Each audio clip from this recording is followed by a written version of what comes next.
ተነስተኛ አድማጮቻችን ተመልካቾቻችን እንደምን አላችሁ? እንደምን ሰነበታችሁ? ግርማ ካሳ ነኝ። ይህ ዋሜራ ነው።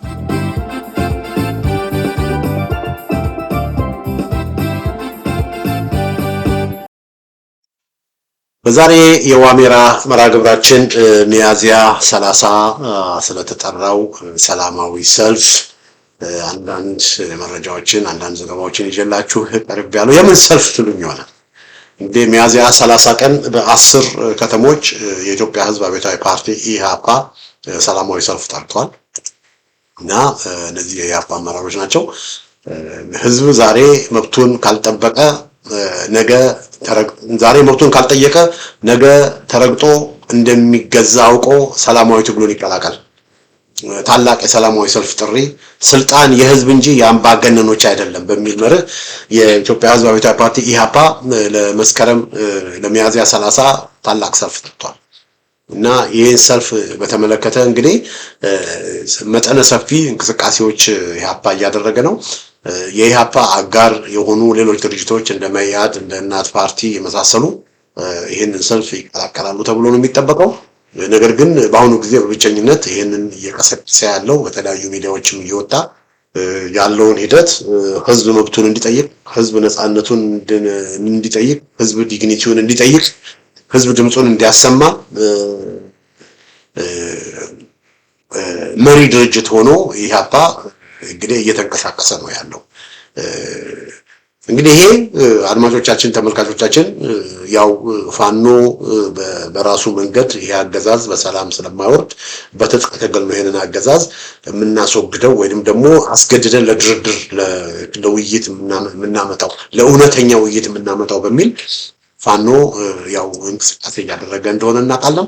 ያ እንደተጠበቀ ግን አዲስ አበባ ውስጥ መቀመጫቸው አዲስ አበባ የሆኑ ደግሞ የፖለቲካ ፓርቲዎች በራሳቸው መንገድ የህዝቡን ጥያቄ ይዘው በራሳቸው መንገድ ደግሞ እየታገሉ እና አንዱ ከነዚህ ድርጅቶች መካከል እንግዲህ አንዱ ኢህአፓ ነው እና ኢህአፓ በራሳቸው መንገድ የህዝብን ጥያቄ እያጎሉ በምርጫ ክርክር ወቅትም ደግሞ የህዝብን ጥያቄ እያቀረቡ የህዝብን ጥያቄ ወደፊት እያመጡ የህዝብን ጥያቄ ህዝብ እንዲሰማው ኢቭን ሊሚትድ በሆነ ውስን በሆነ ሁኔታ ውስጥ ሁሉ ሳይቀር የህዝብን ጥያቄ ወደፊት እያመጡ በእነሱ መንገድ በሚያምኑበት መንገድ ሰላማዊ በሆነ መንገድ እየታገሉ ያሉ ናቸው እና እውነት ለመናገር ከሆነ ከዚህ በፊትም ብያለሁኝ አገር ቤት ውስጥ በጣም አደርባይ የሆኑ ውዥንቅጭ የሆኑ እንደነ ኢዜማ እንደነ አብን ያሉ በቃ እኔ የፖለቲካ ፓርቲ ማለታቸው የብልጽግና ቅርንጫፎች አሉ። እንደነ ቀድሞ ወዳጄ የተከበሩ ግርማ ሰይፎ ያሉ እንደነ በለጠ ሞላ ያሉ በአጋጣሚ ባይገርማችሁ በለጠ ሞላ ነው ግርማ ሰይፉንም በጣም ማውቃቸው በጣም የምቀርባቸው ወገኖች ናቸው እና እነሱ በይፋ ያገዛዙ በቃ ምንም የተቃዋሚ ፓርቲ ውስጥ ቢሆኑ በቃ ያገዛዙ ቅርንጫፍ ናቸው። ኦሬዲ ነጋሻው ምርጫ ኦሬዲ አሁን በሚደረገው ምርጫ ለነዚህ ድርጅቶች ኦሬዲ ቦታ ተመድቦላቸዋል። ምርጫ ተብሎ በቃ ይሄን ያህል መቀመጫ ለአብን ይሄን ያህል መቀመጫ ለኢዜማ ይሄን ያህል መቀመጫ ለኦነግ ተብሎ አሁን ዳውድ ኢብሳ ምናምን አሁን ፓርላማ ውስጥ እናገኛለን። በቃ ተመድቧል። ስለዚህ ወደ 80 ነው 85% ብልጽግና ሆኖ 15% 20% ለተቃዋሚዎች ተመድቦ በቃ ኢህአፓም ምንድነው አብንም ይኖራል እዛ እነ በለጠ ሞላ ነጋሻውም እዛ ይኖራሉ። አዲስ አበባ ተቀምጠው አማራ ክልል ምርጫ ተደረገ ተብሎ እንግዲህ ፓርላማ ሊገቡ ማለት ነው። እነሱም ይኖራሉ እነ ኢዜማም ይኖራሉ እነ ግርማ ሰይፉ ምናምንም ይኖራሉ እንደገና ደግሞ ኦነጎችም ይኖራሉ። በቃ የተወሰኑ እና በዚህ መልኩ ኦሬዲ በምደባ የሆነውን ነገር በምርጫ እንደሆነ ለማድረግ የሆነ ድራማና ዳንኪራ እየሰሩ ነው። ሆኖም ግን ሌሎች ደግሞ እንዳልኳችሁ እንደነ ኢህአፓ እንደነ መኢአድ እንደነ መላው ኢትዮጵያ እንደነ ድርጅት እንደነ እናት ፓርቲ ያሉ ግን እንደ ተቃዋሚ ፓርቲ ማድረግ የሚችሉትን በማድረግ ከህዝብ ጎን የቆሙ ናቸው። በየጊዜው በተለያየ ቦታ መፈናቀሎች ሲኖሩ በተለያየ ቦታ ግፍ ሲፈጸም መግለጫ በማውጣት ለዓለም አቀፍ ማህበረሰብ ለኤምባሲዎችም በተለያየ መንገድ ድምጻቸውን በማሰማት ሲታገሉ በቃ ባላቸው አቅም ሊያደርጉት የሚችሉት ነገር የተወሰነ ለምን ሁሉ ነገር የፖለቲካ ምህዳሩ በሙሉ ብሎናል ተዘግቷል። ግን ባላቸው ትንሽ ጠባብ መድረክ የድርሻቸውን ለማበርከት እየሰሩ ያሉ ናቸው። እና በምርጫውም ተሳትፈው የምርጫውን ሂደት የምርጫውን ክርክር የህዝብን ጥያቄ ለማስተጋባት እንደ መድረክ ተጠቅመውበታል። በምርጫው ክርክሩ የአገዛዙን ምንነትና ማንነት ለማጋለጥ እንደ መድረክ ተጠቅመውበታል እና ያንን አድርገዋል። እና አሁን ደግሞ በምርጫው ሂደትም ለመቀጠል ቅድመ ሁኔታዎችን አስቀምጠው በምርጫው ለመቀጠል ቅድመ ሁኔታዎች መሟላት አለባቸው ብሎ ቅድመ ሁኔታዎችን አስቀምጠው አንደኛ የፖለቲካ እስረኞች እንዲፈቱ፣ ሁለተኛ ጦርነት ባለበት ቦታ ተኩስ አቁም እንዲኖር፣ መሰረታዊ የሆኑ መነሳት ያለባቸው ለምርጫ የሚያስፈልጉ መሰረታዊ የሆኑ ነገሮችን እንዲሟሉ ቅድመ ሁኔታዎችን በማስቀመጥ እየጎተጎቱ ያሉ እና ያን አስመልክቶ ደግሞ እነዚህ ጥያቄዎች እንግዲህ ጋዜጣዊ መግለጫ ከመስጠት አልፎ እነዚህን ጥያቄዎችን ደግሞ ይዘው ህዝብ ከጎናቸው እንዲሰለፍ በ10 ከተሞች ሰላማዊ ሰልፎችን ጠርተዋል። አድማጮች ይሄ ቦልድ የሆነ ስራ ነው፣ ትልቅ ስራ ነው። ሰላማዊ ሰልፉን አገዛዙ ፈቀደ አልፈቀደ ሌላ ጉዳይ ነው። አገዛዙ ሰላማዊ ሰልፎችን ይፈቅዳል የሚል እምነት የለኝም። ግን ፈቀደ አልፈቀደም ግን እነዚህ ያንን ማድረግ መቻላቸው ራሱ ትልቅ ነገር ነው ያደረጉት። በዚህ አጋጣሚ ያለኝን አክብሮትና ያለኝን አድናቆት ለኢሃፓ መግለጽ እወዳለሁ። ተቃዋሚ ፓርቲዎች እንደ ተቃዋሚ ፓርቲ ማድረግ የሚችሉትን ለማድረግ በዚህ መልኩ መንቀሳቀሳቸው ለኢሃፓ ያለኝን አክብሮትና ምስጋና በዚህ አጋጣሚ መግለጽ እወዳለሁ። ሌሎችም መኢአድምና እናት ፓርቲ ደግሞ በይፋ የኢሃፓን ጥሪ ተቀላቅለው ይህንን ሰልፍ እንዲቀላቀሉ በዚህ አጋጣሚ ጥሪዬን አቀርባለሁ። ለምን ይሄ ኢሃፓ ያቀረበው ጥያቄ የመኢአድም ጥያቄ ነው። ኢሃፓ ያቀረበው ጥያቄ የእናት ፓርቲም ጥያቄ ነው። ስለዚህ የእናት ፓርቲ አመራሮችና የመኢአድ አመራሮች ለምንድን ነው ከዚህ ሰልፍ ወደኋላ የሚሉት? ስለዚህ ነጥብ እንይዛለን። በዚህ ወሳኝ ወቅት ትልቅ የህዝብን ጥያቄ ይዞ ወደፊት በሚወጣበት ወቅት ማን ከጎን ተሰለፈ፣ ማን አብሮ ቆመ የሚለውን እናያለን። እናት ፓርቲ ሆነ መኢአድ በሚያዝያው 30 ሰልፍ ከኢሃፓ ጋር አብሮ ተቀላቅለው የማይቀጥሉ ከሆነ ትልቅ ነጥብ ነው የሚጥሉት እና በዚህ አጋጣሚ የመላው ኢትዮጵያ አንድነት ድርጅት መኢአዶችና የእናት ፓርቲ አመራር አባላት በዚህ ጉዳይ ላይ አስቸኳይ ስብሰባ አድርጋችሁ መክራችሁ በአስቸኳይ ይሄንን ሰላማዊ ሰልፍ ብትቀላቀሉ ይሄ የህዝብ አጀንዳ ስለሆነ ይሄን የህዝብ አጀንዳ ይዛችሁ ወደፊት እንድትሄዱ በዚህ አጋጣሚ ጠይቅ። እንግዲህ ሰላማዊ ሰልፉ አድማጮቼ፣ ተመልካቾቼ በዛ ዙሪያ ላይ ኢሃፓ ያወጣው መግለጫ አለ። ኢሃፓ ያወጣውን መግለጫ አነብላችኋለሁኝ። በጣም ግልጽ የሆነ መግለጫ ነው አድማጮቼ፣ ተመልካቾቼ። አንዱ ኢሃፓ ከኢሃፓ ጥያቄዎች መካከል አንዱ በህዝብ ላይ የሚካሄደው ጭፍጨፋ ይቆም ነው። ስቶፕ ዘ ሚሊተሪ ካምፔን ኢን ኢትዮጵያ። በህዝብ ላይ የሚደረገውን ጭፍጨፋ ይቁም። በአማራ ክልልም በተለያዩ በኦሮሞ ክልልም በወለጋ አካባቢ እያደረጋችሁት ያለውን ጦርነት አቁሙ፣ ተኩስ አቁሙ ነው አንዱ። በሰልፉ ኢሃፓ ይዞት የተነሳው ጥያቄ ሰላም ይኑር፣ ተኩስ ይቁም፣ ጦርነት ይቁም ነው ወገኖቼ። ጦርነት ይቁም፣ በህዝብ ላይ የሚካሄደው ጭፍጨፋ ይቁም። ድሮን እየላካችሁ በህዝብ ገንዘብ ድሮን እየላካችሁ ንጹሃን ዜጎችን መጨፍጨፍ አቁሙ። ይሄ ነው አንዱ ጥያቄ ወገኖች። ሌላው ጥያቄ ይሄ ነው። በኢትዮጵያ ከተሞችና ዳር ድንበሮች በብልጽግና ዘረኛ መንግስት የሚካሄደው ጦርነት አሁን ተመሳሳይ ኮንሰፕት ነው። በኢትዮጵያ ከተሞችና ዳር ድንበሮች በብልጽግና መንግስት የሚካሄዱት ጦርነት በአስቸኳይ ይቁም። የብልጽግና መንግስት ምን ብሎ ነው የሚጠራው? ዘረኛ መንግስት ብሎ ነው የሚጠራው። ድፍረት ባለው መልኩ በዚህ መልኩ ብልጽግና ተመልከቱት። እዚህ ጋር አያችሁት ድሮኖቹን ከባባድ መሳሪያዎቹን ታያላችሁ። እነዚህን ከባባድ መሳሪያዎች በውጭ ሀገር ወራሪ ኃይል ላይ አይደለም አገዛዙ እየተጠቀመ ያለው። እነዚህን ከባባድ መሳሪያዎች እየተጠቀመ ያለው ፋኖን እንዋጋለን በሚል በንጹሃን ዜጎች ላይ ነው። እና ይሄ ጦርነት በአስቸኳይ ይቁም ነው የኢትዮጵያ ህዝብ አብዮታዊ ፓርቲ ጥያቄ። በሰልፍ ይዞ የሚወጣው በሰላማዊ ሰልፍ ይዞ የሚወጣው ጥያቄ ይሄንን ነው። እስቲ እንደገና ሌላው ጥያቄ ደግሞ ምንድነው? እዚህ ጋር የምታዩት ነው ወገኖች። ያው በግፍ የታሰሩ የፖለቲካና ጋዜጠኞች ይፈቱ። የህሊና እስረኞች በግፍ የታሰሩ የፖለቲካና የህሊና እስረኞች ይፈቱ። በግፍ የታሰሩ የፖለቲካና የህሊና እስረኞች ይፈቱ። እዚህ ጋር እንደምታዩት ከላይ የምታዩቸው ይገርማቸዋል። የ80 ምናምን ዓመት አዛውንት አባት ጋሽ ታዲዮስ ታንቱ አሁንም እስር ቤት ናቸው። አይገርማችሁ? እነ አቦይ ስብሃትን የፈታ አገዛዝ ሽማግሌ ናቸው።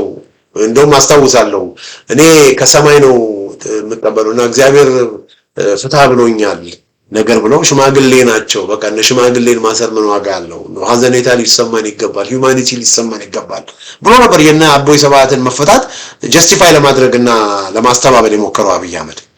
ግን ተመልከቱ የወላይታ ተወላጅ የሆኑት ጋሽ ታዲዮስ ታንቱ ግን አሁንም በእስር ቤት ነው ያሉት በእነ አብይ አህመድ ዘረኛና ክፉ አገዛዝ ወገኖች። ከላይ የምታዩቸው እነዚህ እና ኢህአፓ እያለ ያለው ምንድነው? እነ ጋሽ ታዲዮስ ታንቱን ፍቷቸው ነው እያለ ያለው።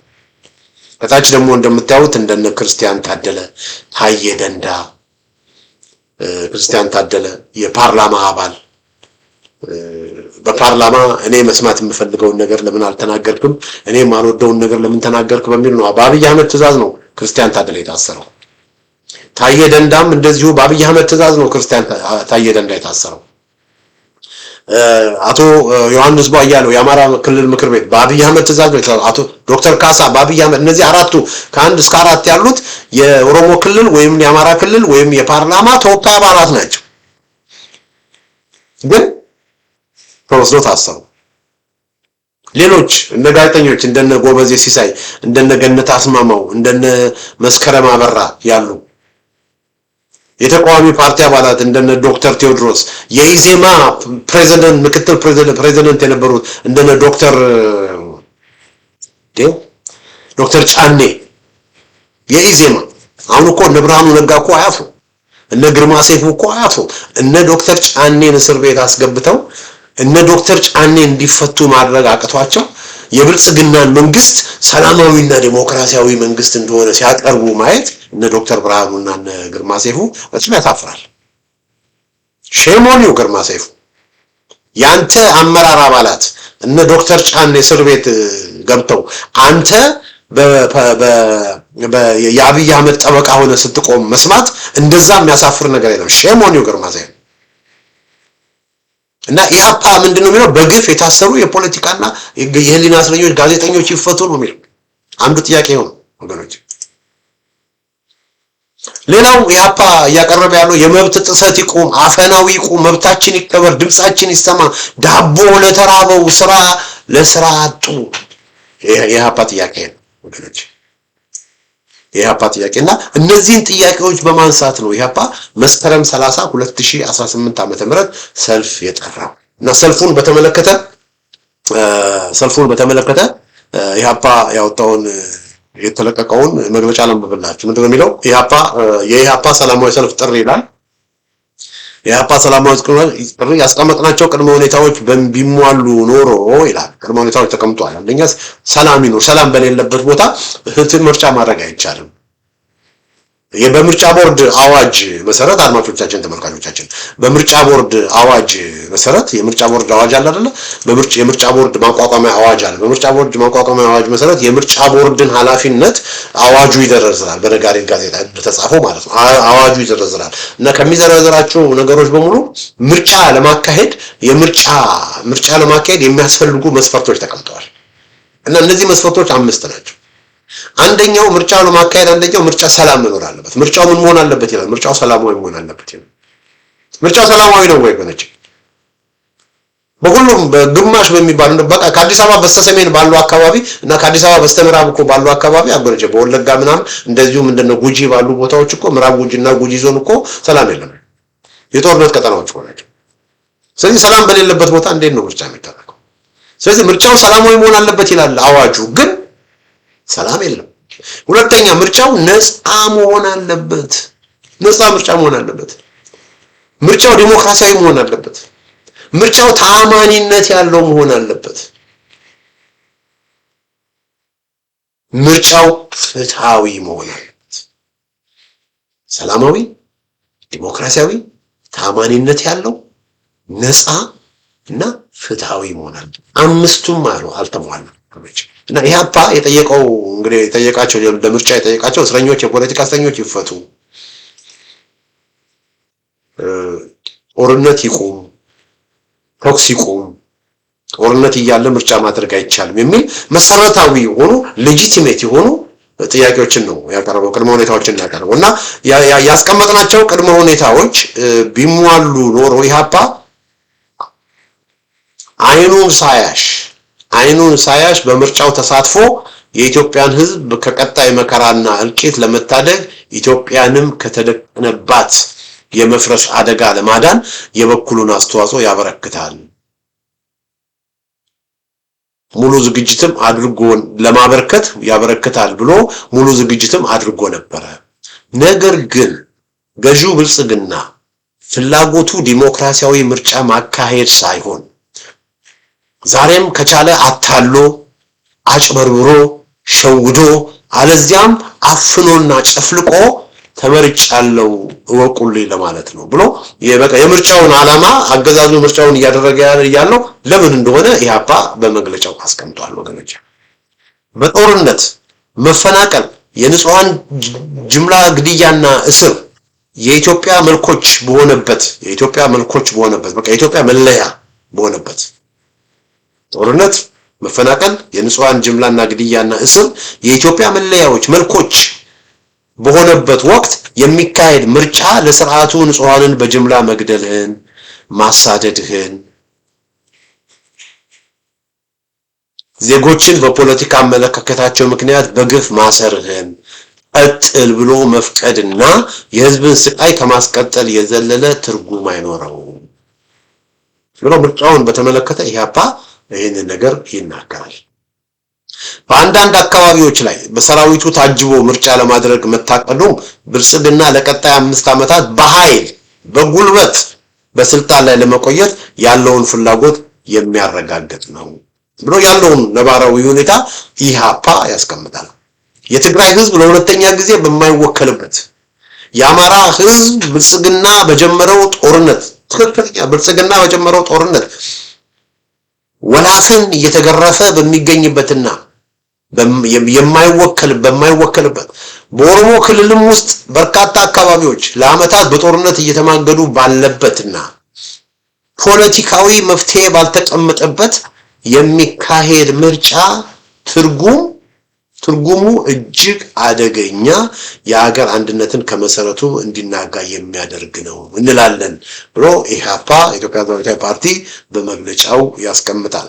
የንጹሃንን ጭፍጨፋ እንዲቆም፣ የኑሮ ውድነቱን የዜጎች ህይወት ያመሰቃቀለ ስለሆነ በአስቸኳይ እርምጃዎች እንዲገታ፣ የንጹሃን ዜጎች እስር፣ ማንነት ተኮር እስሮች፣ ግድያዎች፣ ወከባዎች፣ መፈናቀያዎች እንዲቆሙ፣ የዜጎች መፈናቀል ከመኖሪያ መፈናቀል መባረር እንዲቆም፣ ሙስና፣ አድሏዊነትና አግላይነት እንዲወገዱ፣ አምባገነንነት ከህዝብ ትከሻ እንዲወገድ የሚሻ ማንኛውም ኢትዮጵያዊ በሙሉ ኢህአፓ አርብ ሚያዝያ 30 ቀን 2018 ዓ.ም በአዲስ አበባ ከተማ፣ በመቀሌ፣ በባህር ዳር፣ በጎንደር፣ በአዋሳ፣ በአሶሳ፣ በናዝሬት በአዳማ ናዝሬትና በአምቦ ድሬዳዋና ሐረር ከተሞች በጠራው ሰላማዊ ሰልፍ ላይ ተገኝቶ በታላቅ መከራ ውስጥ እያለፈ ከሚገኙ ሌሎች ኢትዮጵያውያን ጎን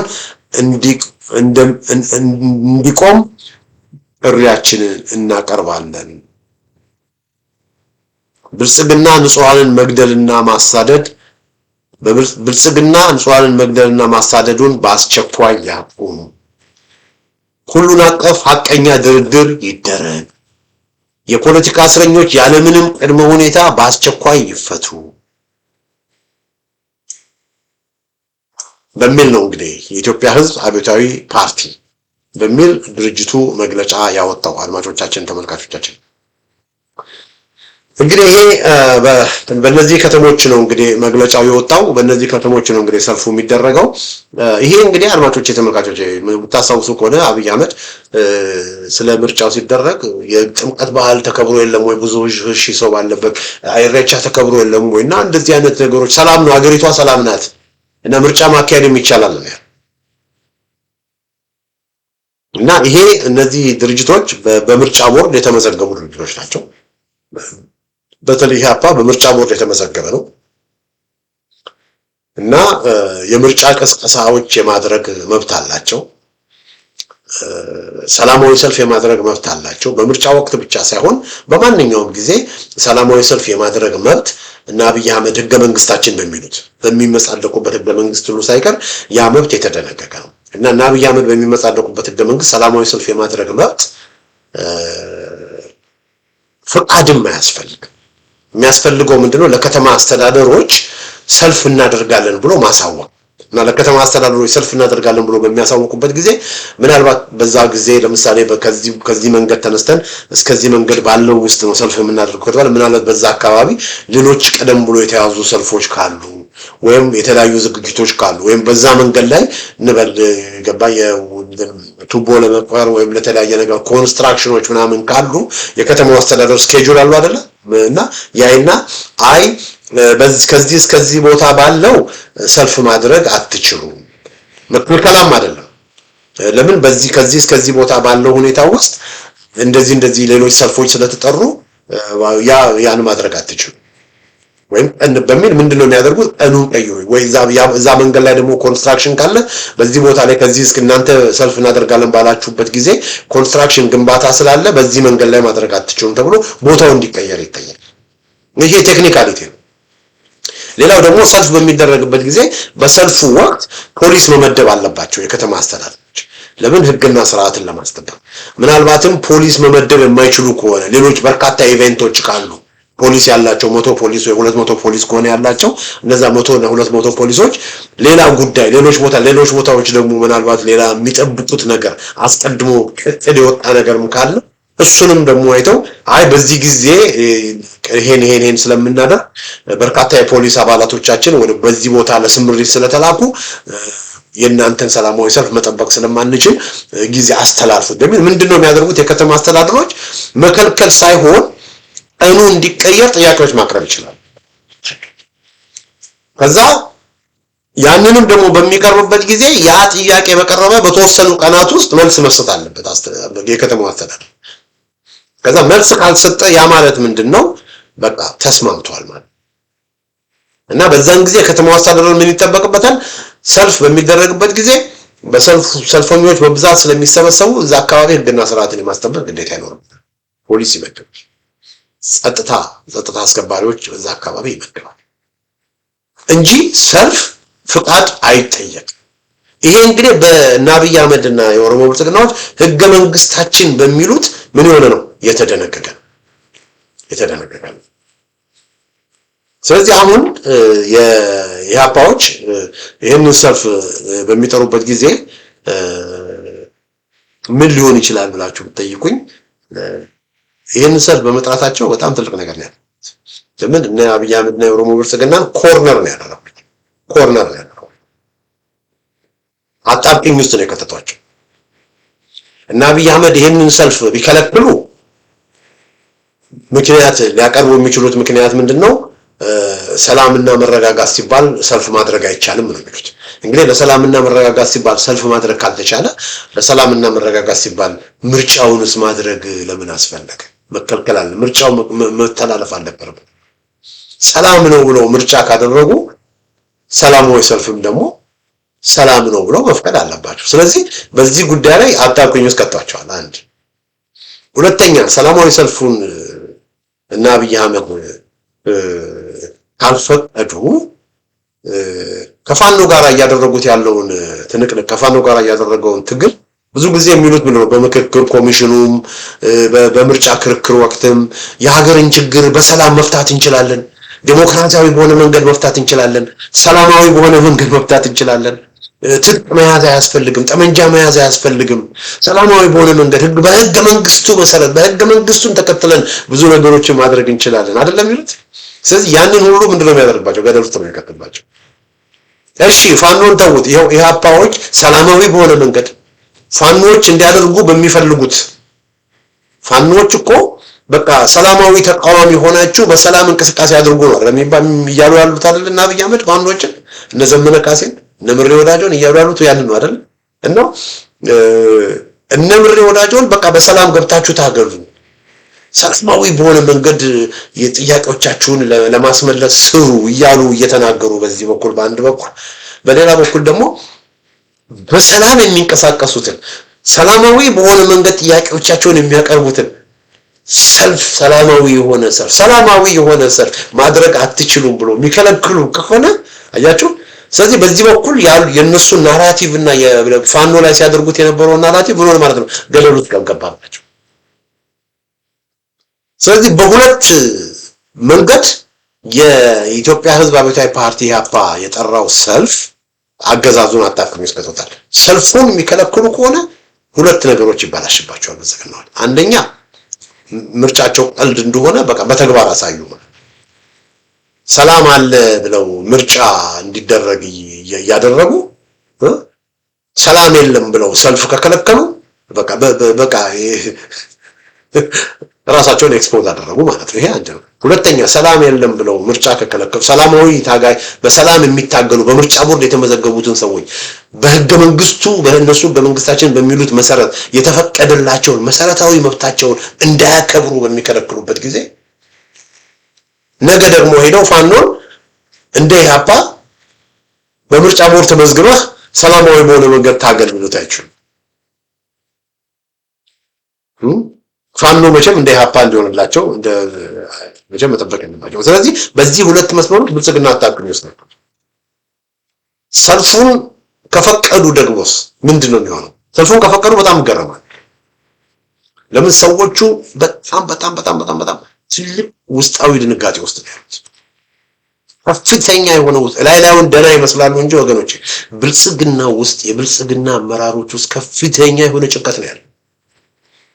ለምን ነገ ፋኖ ምን እንደሚያደርግ አያውቁ። ህዝቡ እንደጠላቸው ያጽሉ፣ ህዝቡ እንደተፋቸው እንደጠመዳቸው ያውቃሉ። ህዝቡ እነሱን ማየት እንደማይፈልግ የህዝቡን ስሜት ያውቃሉ። ህዝቡ በማንኛውም ጊዜ እንደሚበላቸው ያውቃሉ። ስለዚህ ምንም አይነት ስብሰባዎች ምንም አይነት ጋዘሪንጎችን ማየት አይፈልጉም። ስለዚህ የኢህአፓን ሰላማዊ ሰልፍ ይጠራሉ፣ የኢህአፓን ሰላማዊ ሰልፍ እንዲደረግ ይፈቅዳሉ የሚል እምነት የለኝም እና የሚሆነውን የምናየው ነው። ቢሆንም ግን አድማጮቻችን፣ ተመልካቾቻችን በዚህ አጋጣሚ የአዲስ አበባ ህዝብ እንግዲህ ጥሪ የቀረበው በምንድን ነው? በ10 ከተሞች ነው። የአዲስ አበባ ህዝብ፣ የመቀሌ ህዝብ፣ የባህር ዳር፣ የጎንደር፣ የሐዋሳ፣ የአሶሳ፣ የአዳማ፣ ናዝሬት፣ የአምቦ፣ ድሬዳዋና ሐረር ከተሞች ናቸው እና በባህር ዳርና በጎንደር የሚደረግ ሰላማዊ ሰልፍ ትልቅ ጥንቃቄ ያስፈልገዋል። በባህር ዳርና በጎንደር የሚደረግ ሰላማዊ ሰልፍ የጦርነት ቀጠና ስለሆነ ላላስፈላጊ መስዋዕትነት የሚዳርግ ነው የሚል እምነት አለኝ እና ባህር ዳርና ጎንደር ያላችሁ ወገኖች ትልቅ ጥንቃቄ ልታደርጉ ይገባል ብዬ አምናለሁኝ። ግን ቢሆንም የባህር ዳርና የጎንደር ሰላማዊ ሰልፍ ህዝብ እየሆነ ባለው ነገር በባህር ዳርም በጎንደርም እየሆነ ባለው ነገር ከባህር ዳር ውጭ ከጎንደር ውጭ በጎንደርና በጎጃም አገዛዙ እየፈጸመ ያለውን ነገር የምትቃወሙ የጎንደርና የባህር ዳር ሰዎች ድፍረቱ ካላችሁ ጥንካሬው ካላችሁ ሆ ብላችሁ ወጣችሁ ድምጻችሁን ብታሰሙ የበለጠ ይረዳል። ለኢህአፓ አይደለም ድምጻችሁን የምታሰሙት። የኢህአፓ ጥያቄዎች ምንድነው? ጦርነት ይቆም ነው። በህዝብ ላይ እየተደረገ ያለው በድሮን በተለያየ መንገድ እየተደረገ ያለው ጭፍጨፋ ይቆም ነው። የህሊና እስረኞች የፖለቲካ እስረኞች ይፈቱ ነው። ስራ ምንድነው? ሰልፍ ዳቦ ለተራበ ስራ ለስራ አጡ ነው እና ይሄንን ጥያቄ የአማራና የጎንደር ህዝብ ትደግፋለህ ብዬ አምናለሁ። እዚህ አጋጣሚ ጥንቃቄ ባለው መልኩ የከተማውን ደህንነት በጠበቀ መልኩ ይሄን ሰላማዊ ሰልፍ መከላከሉ ይጠቅማል ብዬ ነው የሚሆነው። ባይሆንም ግን ትልቅ ጥንቃቄ ያስፈልጋል እና በዚህ ጉዳይ ላይ የጎንደርና የባህር ዳርን በተመለከተ ጥንቃቄ ባለ መልኩ ነገሩ ይታይላል ነው። ነገር ግን በሌሎች ከተሞች ግን በአዲስ አበባ፣ በናዝሬት፣ በአምቦ፣ በአዋሳ፣ በአሶሳ፣ በድሬዳዋ፣ በሐረር፣ በእነዚህ 7 ከተሞች ብልጽግና በሚቆጣጠራቸው ከተሞች አስቸጋሪ ሊሆን ይችላል። ሆኖም ግን ሁሉም የነዚህ ከተማ ነዋሪዎች ሁላችሁም እንድትወጡ በዚህ አጋጣሚ ጠይቅ። ለምን ሌላው መጥቶ ነፃ እንዲያወጣችሁ መጠበቅ ነው። ሌላው መጥቶ እንበራችሁን ከላያችሁ ላይ እንዲያነሳ መጠበቅ የለባችሁ። ሰላማዊ በሆነ መንገድ ድምጻችሁን እንድታሰሙ በምርጫ ቦርድ የተመዘገበ ሰላማዊ በሆነ መንገድ የሚታገል ድርጅት ጥሪ ያቀርብላችኋል። ስለዚህ በነቂስ ወጣችሁ የድሬዳዋ ህዝብ ሆይ አሁን ያለው አገዛዝ እየሄደበት ያለው አካሄድ ትክክል እንዳልሆነ ወጥተህ ድምጽህን አሰማ። በቤትህ ማልቀስህን አቁም። በቤትህ ብሶትን ማሰማትህን አቁም። አንገትን መድፋትህን አቁም። የድሬዳዋ ህዝብ፣ የሐረር ህዝብ ውጣና ድምጽህን አሰማ። በቃኝ በል። የአዲስ አበባ ህዝብ እስከ መቼ ነው ተዋርደህ? እስከ መቼ ነው አንገትን ደፍተህ? እስከ መቼ ነው ክብርህና ዲግኒትህ ተደፍሮ የምትቆየው? የአዲስ አበባ ህዝብ በነቂሱ በቃኝ በል። ጦርነት አንፈልግም በል። አሁን አገዛዙ እየሄደበት ያለውን አካሄድ በመቃወም ነፃነትህን አውጅ። ፋኖ መጥቶ እንዲያድን፣ ፋኖ መጥቶ ነፃ እንዲያወጣ አትጠብቅ። ሌሎች ሞተው አንተ ነፃ እንዲያወጣላ ፈልግ። እኔ በርካታ አዲስ አበባ ልጆች ብሶት ሲያሰሙ፣ ኮምፕሌንት ሲያሰሙ፣ ደህና ኑሮ የሚኖሩ ሁሉ ሳይቀር ብሶት ሲያሰሙ ነው የምሰማው። ሐኪሞች ድምጻችሁን ስታሰሙ ነበር። አስተማሪዎች ድምጻችሁን ስታሰሙ ነበር። በተናጠል ተማሪዎች ድምጻችሁን ስታሰሙ ነበር። ታክሲ ነጂዎች ሁላችሁም በየፊናው እያላችሁ ነው። በየፊናው እያላችሁ ነው። በሉ እንግዲህ ያው መድረኩ ተመቻችቶላችኋል። ይህ አባ ሰላማዊ ሰልፍ ጠርቷል። ድርጅት ጠርቷቸዋል። ይሄን ድርጅት ተከተላችሁ፣ የዚህን ድርጅት ጥሪ ተከተላችሁ አስተማሪዎች፣ ሐኪሞች፣ ሾፌሮች፣ የቀን ሰራተኞች፣ ተማሪዎች ሁላችሁም በነቂስ ወጣችሁ ድምጻችሁን አሰሙ። በቃን ዘረኝነት በሉ። ኢትዮጵያዊነት ይለምልም በሉ። በዘር መከፋፈል በቃን በሉ። የታሰሩ ይፈቱ በሉ። ይፈቱ በበሉ ወገኖች።